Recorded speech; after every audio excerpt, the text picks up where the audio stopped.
So you want to talk about Badlands Pawn and get this out of the way? Well, I'm going to be honest with you, and I do know. Well, I'm going to say I don't know. I don't know that much about it. All I know is what I've read about it. Okay. And I do appreciate the comments that you made on the Facebook about leaving us alone because we're not involved. Right. You and I are not involved with Badlands Pawn. In any way. The only association we have with Badlands Pawn is our friend Ron Keel, who is an employee.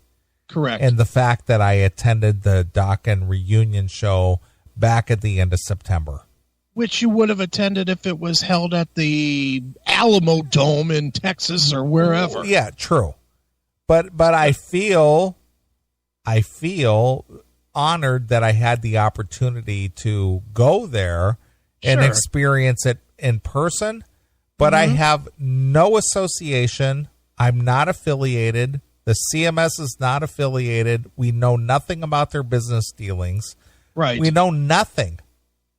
Yeah. And I mean, we were getting hammered this week by people that were calling, or not calling, but mailing and messaging all week long. Dude, what's going on at Badlands? Like we're the fucking ticket takers or something. I know nothing about it. I was there. I attended a show. I got to experience it. I got to enjoy the accommodations, which were, and I'm going to say this, which were absolutely phenomenal. They were great. They were top notch, top flight. Everything about the place was top flight. But how it was being funded was none of my concern. Yeah. None of my concern. I mean, I understand the business model that the owner, Chuck Brennan, is involved with. He's involved with payday loan type things. Right. Which charge a higher interest rate than normal. Okay. But the thing is, and I'm going to go back to something you said. Mm-hmm. Nobody's forced to use those services. Nobody. Right. Yeah. They're available. If you want to use them, by all means, use them. If that's what you need, use it. But the thing is that it's not a criminal enterprise. No. It's not a criminal enterprise. If I offered poison lemonade, and I said poison lemonade on the sign, yeah, you're not forced to drink it. Right. You can go, oh, that's poison lemonade. I'm not going to drink that. And then go, okay, I guess you're not going to be buying from me. Right. Exactly. That's how it goes. Exactly. Period. I agree. Do I know anything about their enterprise, anything about their business, anything about their business model, anything about their financials? No, I don't. Chris doesn't know anything either.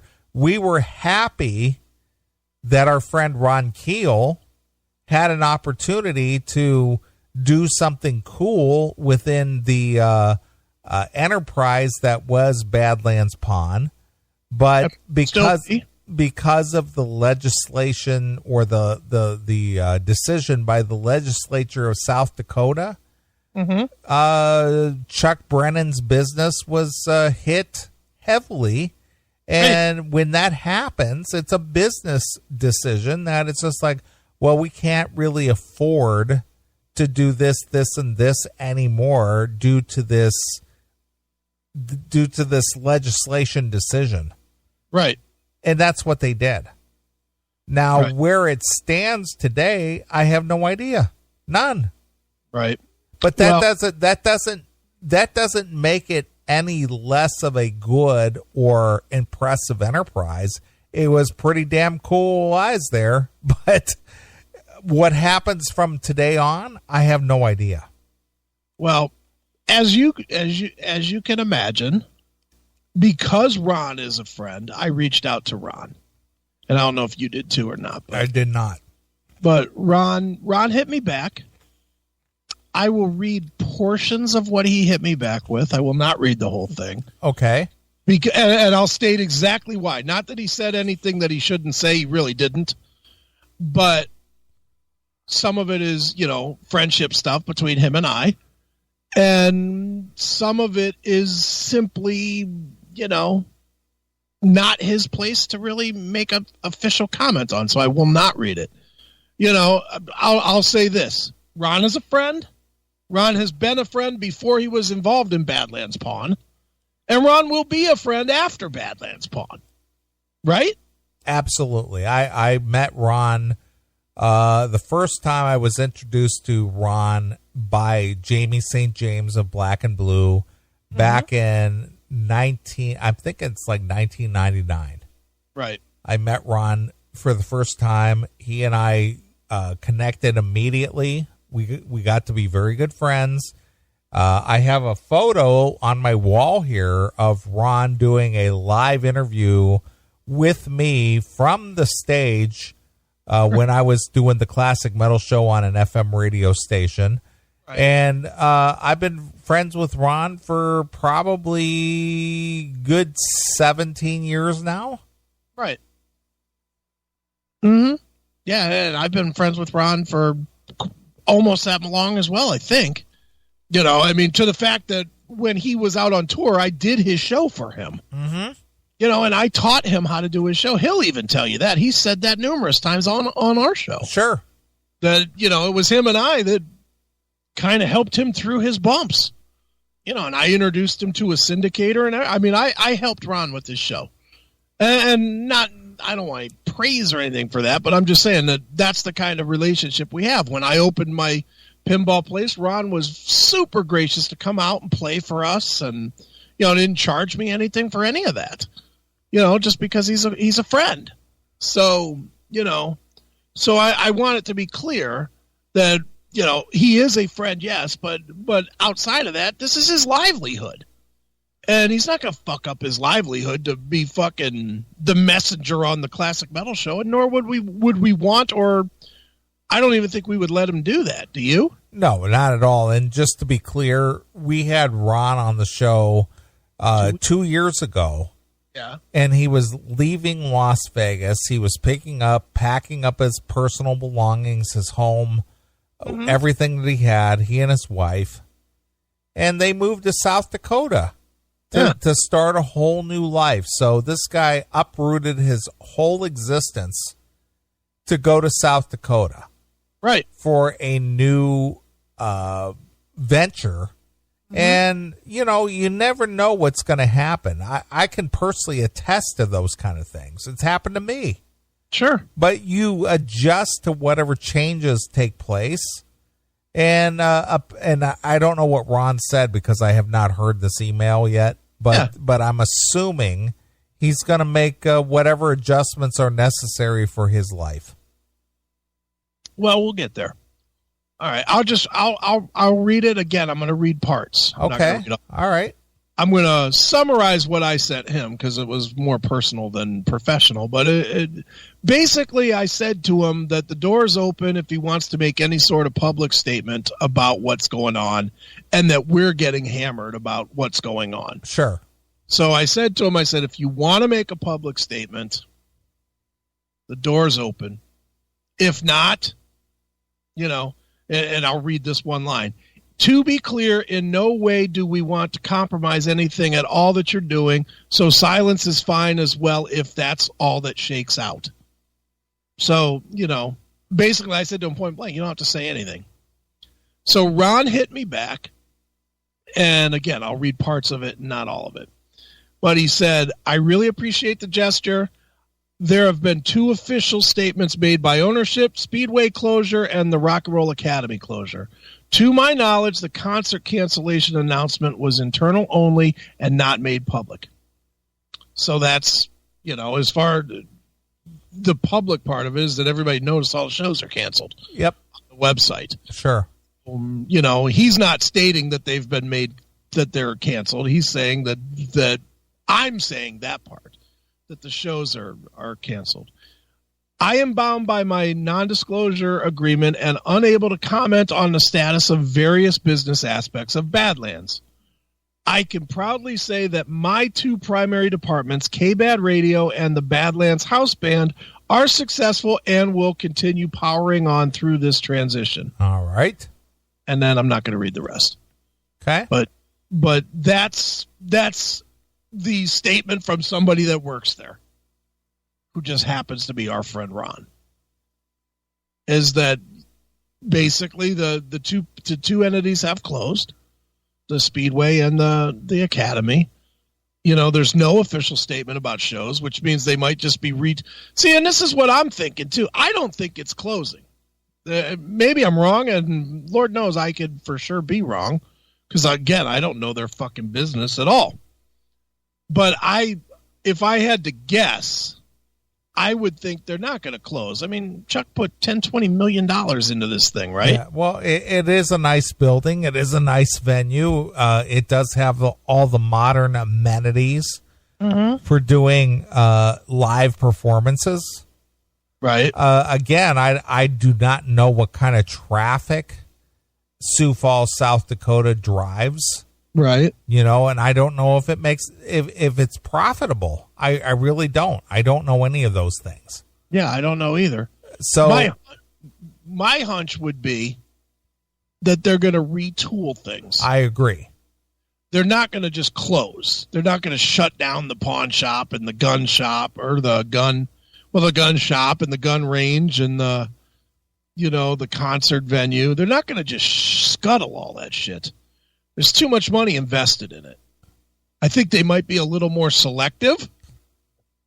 I don't think they're going to book any show that's on tour anymore. I think they'll probably go with things that they can. I don't know how many people that place holds, but I think they're going to book a lot more cautious to make sure that it sells out. Sure. And if the pawn shop does enough business, they'll keep it open. And if it doesn't, then it won't. I mean, why would they close anything that's successful? Well, I agree with that. And again, I don't know what their business model is. I don't know what kind of traffic they drive. Mm-hmm. I have no idea. I mean, I was only there for 2 days, more or less. Right. And I don't know anything about it. Yeah. I mean, I appreciate, and I guess I should appreciate the fact that some fans believe that we're in the know on so many things, on everything. Yeah, but the honest truth is we don't know everything. I mean, we're not involved. Yeah, I mean, we have had zero business dealings with Badlands Pawn. Neeley was fortunate enough to go on their radio station. Our friend works there. That's it. Yeah. You've met Chuck Brennan in a handshake type of way. In a very minimal way. It was just like, hi, how you doing? Nice to meet you. You know, very cool place you have here. Thanks for allowing me to be here, blah, blah, blah. And that's it. Right. Ron said, hey, this is my friend Neeley. Hey, nice to meet you, Neeley. Sure. And that's about it. That was it. So we don't know. I mean, we will obviously say if we learn more. You know, if we learn more and we're allowed to say it, then we'll say it. But people, and that's why I put it out. I didn't put it out to be nasty. I just was like, stop asking the fucking question. And more to the point, what do you think I'm not going to... If I knew something, let's say I knew that it was all going to close.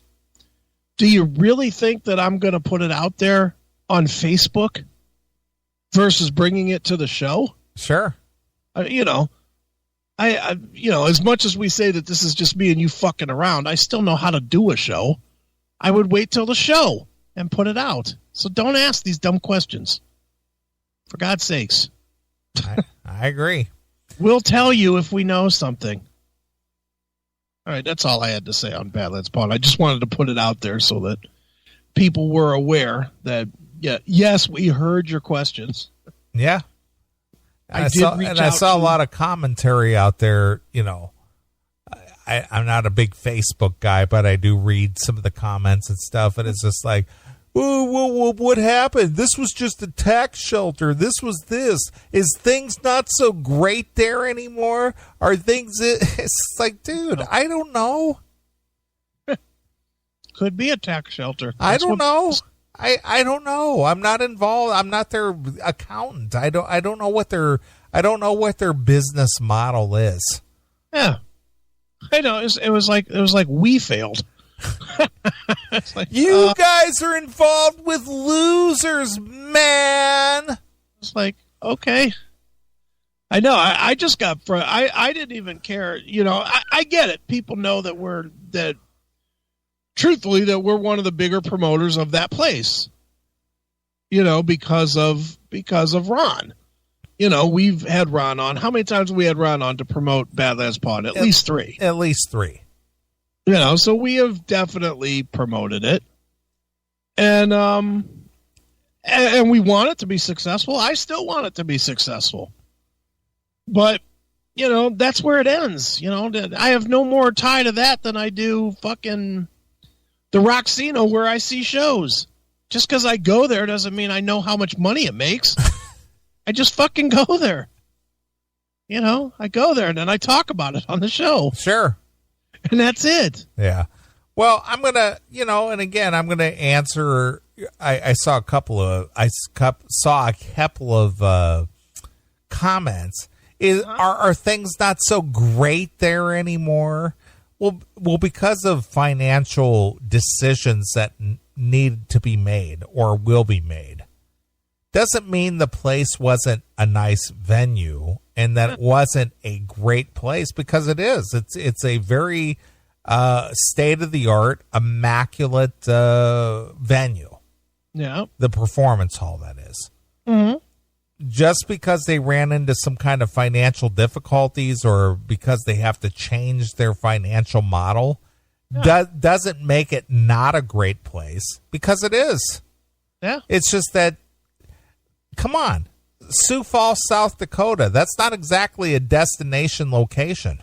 Right. I think I asked Ron that a couple of weeks ago when he was on the show. Right. I said, what makes Sioux Falls, South Dakota a destination location?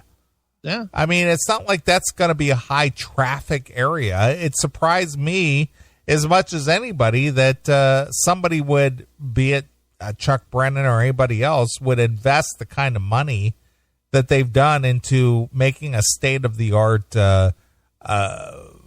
performance hall or anything else, because, come on, how many times have you ever said, hey, where are you going on vacation this year? Well, shit, me and the wife are going to Sioux Falls. Yeah, what? That hasn't happened. That's never happened. Nobody's ever said that. But because this guy is from that town and because he's had success in his life up until recently due to the, legislation, he wanted to reinvest into his hometown. And I admire that, regardless of the tax breaks or whether it's a tax shelter. I saw all these comments. I don't know what his business is. I don't know what his financial status is, but apparently because of the change in the rules, they had to make a financial decision that said, you know what? Sorry, Chuck, you can't have your fantasy rock and roll exhibition anymore. I'm sorry. When I see the tax thing, that's what always fucking makes me laugh, because I saw it with Trump too during the election, and I'm not going to get all political, but I laugh because these fucking people would do anything to not pay their fucking tax. Yeah, you look for every little deduction possible. Yeah, if there's a way, believe me, if there's a way I could take money from the state or from the government and not fucking give them any, I'm in. I don't think they've earned dick from me. I'll be dead on, and I own multiple businesses, and I don't want to pay them a fucking penny. Not one fucking extra cent. Why should I want to pay them? What are they doing for me? Nothing. So fuck them. Yeah. And I think most regular people, if you looked at your check every week instead of just being happy that you have $400, in the bank or whatever you make a week, if you fucking look and you see 112 out of your 512 taken away, and you think of a way that you can keep that 112, you gonna tell me you're not gonna keep it? Sure. Fuck you. You're definitely gonna keep it. Well, I'm going to be honest with you. I have a LLC that I run the CMS through, and I take deductions every year on the Classic Metal Show. As you should. As I should. But that again, I guess people could call that a tax shelter. But I deduct whatever expenses that I try to, that I put into the show, to take out of the LLC. Yeah. Yeah. Why? Well, why wouldn't you? Why should you not take it back if you can? Because Lord knows they sure take it the fuck from you. True. They sure as fuck don't wait a minute to take it from you. It's fucking, people get lost in the world of, they hear the word tax break or whatever, and they think that it's a cheat. You're cheating somebody. Yeah, you're cheating somebody. You know what? You should, because they're cheating the fuck out of you, taking 30 to 40% of your money. Why don't, for anybody that wants to ever complain about anybody tax cheating anything, I put this to you. If you're in the 25% bracket, is that the lowest, I think? Is that right? Yeah, 25%. That's about it. If you're in the 25% bracket, the shit bracket, the I don't make enough money to give a lot of your money away. Tell me honestly that you're willing to go to your job that you work 40 hours a week and do the first 10 for somebody else. Because that's what you're fucking doing. If you're paying 25% in tax, you're working 10 hours before you make $1 so that you can give it to the fucking government. That's fucking bullshit. Tell me how the government is enhancing you fucking 10 hours a week worth of work. 520. You're working 520 hours a year to get zero. To get not a fucking thing. To get, nothing. So you tell me how you feel about that. And you tell me how that if you could keep that money, that would be somehow cheating the government. That's fucking ridiculous. I agree. It's ridiculous. Anyway, we're not going into politics. Right. All right. Well, to reiterate, we know nothing about the Badlands Pawn. We know nothing about their business dealings. We know nothing about the future of the entity, and we know nothing about the future of the venue. Right. And hopefully everything works out okay. For money, we'll do anything. Exactly. Thank you, Mark. All right. Well, we had our friend Ron Keel on the show a couple weeks ago. Right. And he does have a new single out called Dead Man Rockin'. Right. So we'll play it. Cool. Let's play some Ron Keel. All right. So here it is. This is Ron Keel with Dead Man Rockin', exclusively here on your Classic Metal Show. This is Ron Keel, the metal cowboy from Keel, wishing Neeley, Chris Aiken, and the Classic Metal Show a very happy 20th anniversary. Great job, guys. You set the bar so high, and really proud to be a part of your legacy and your history. Rock on for 20 more.